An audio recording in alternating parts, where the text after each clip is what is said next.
देखु मो गाई देसी गाई क्षीर मु आनी 700 ml मुझे राबिडी करी मु बर्तमान फुटे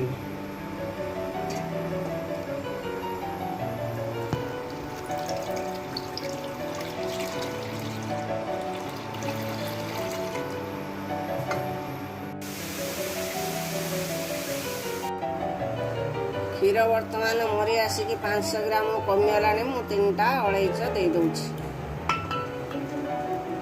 200 ग्राम चीनी दे दूची। देखो बर्तमान राबिडी प्रस्तुत हो गला ताकू ठंडा करी छोट छोट ग्लास रखिदे।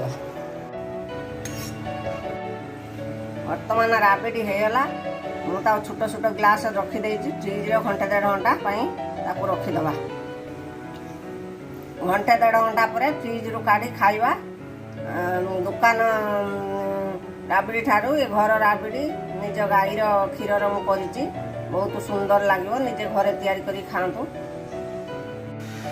वर्तमान राबिडी प्रस्तुत हो जाइए मो निज गाई क्षीर राबिडी करी फ्रिज घंटे रखी काढ़ी देजी वर्तमान प्रस्तुत हो जाइए।